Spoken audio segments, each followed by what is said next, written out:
and welcome to sunny Bristol. We're here for the Bristol Sound and Vision Show 2009. In the next few videos we'll be showing you some of the new technology from the manufacturers concerning Blu-ray and home cinema electronics, and we'll also be discussing what's happening with the industry now that the recession is really starting to bite. But first of all, David Mackenzie takes a look at the Bristol show, now in its 22nd year.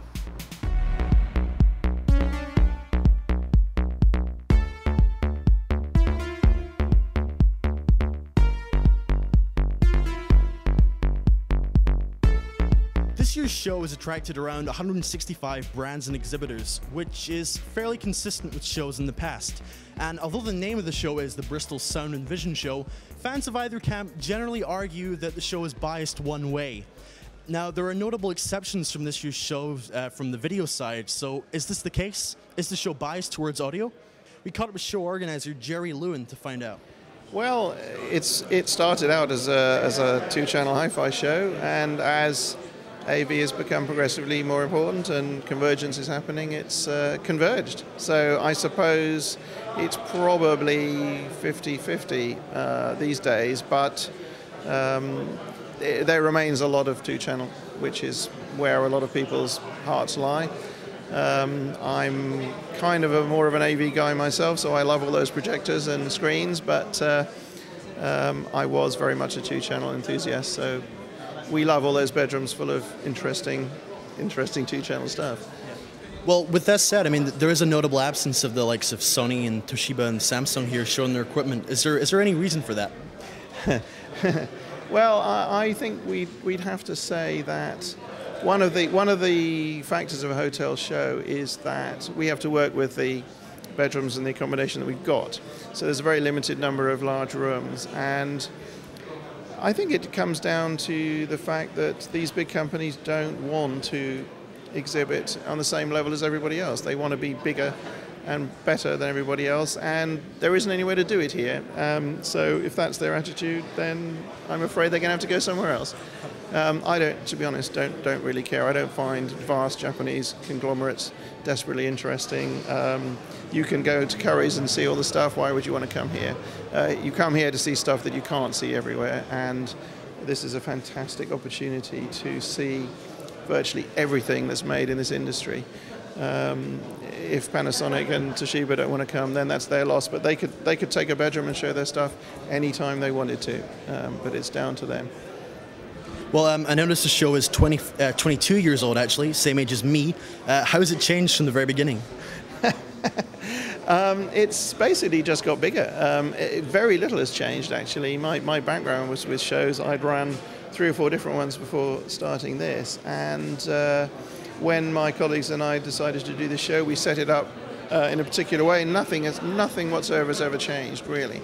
It's just gone from a couple of bedroom floors to 4, and gradually more and more people have come, more and more interest.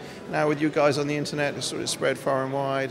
Lots of people from Europe come these days, lots of distributors and dealers, and it's just developed because we've been completely consistent. We do the same thing every year, and we very carefully picked this time of year because there were no conflicting shows. We picked Bristol because there was no conflicting venues, and so it's remained, unique, and it's remained true to its original policies. So bigger and better, but it's not going to get any bigger than this. We're not about to have 2 different venues or anything like that. So it'll be carry on consistently the way it is year after year, I hope. We're aiming for 30. It's our next target. Well, in your own words then, what makes the show so special, and why should people come and visit? Well, what makes it special is that in how many industries where would a customer be able to go and meet the guys that own the companies? I mean, you can come here and you can come to the Meridian stand, you can talk to Bob Stewart. I mean, it would be like going to the motor show and be expecting to have a conversation with, Mr. Maserati or whatever. It doesn't happen, I don't think, in any other industry. And I think as a customer, it's fantastic, really, to be able to do it. And it's fantastic that our manufacturers support us, and the head guys are here.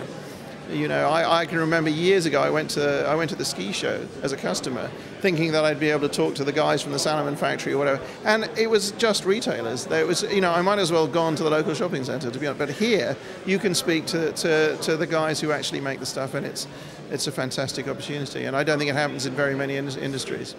So added to which, it's not a huge industry, the hi-fi industry, and frankly, virtually everybody in the industry is here. So as a customer, you can come and see everything. Okay, you can't see Toshiba, but then, you know, I would argue that wasn't a great loss necessarily. So that's the official line on what 22 years of the Bristol Sound and Vision show have been about. But what have AV Forum's been doing here? Well, we've been showing the difference between upscale DVD technology versus genuine 1080p Blu-ray disc. Now we're going to talk to Phil, who's going to take you through the stand. And thanks, David, and welcome to the AV Forum stand here at the Bristol Show 2009. So on the stand this year we have two Pioneer 5090 plasmas. Now the idea here is that we're showing upscale DVD against Blu-ray. Now it's not a competition, it's mainly to see what they look like together. As you can see, they're both ISF calibrated, the panels, and then we've calibrated the players to the panels as well. So the white balance and colour balance is absolutely identical on both panels. Because of that, you can then see the differences between Blu-ray and DVD, or you can't, because what you're looking at is the high resolution detail in the Blu-ray against what isn't there on the upscaled DVD.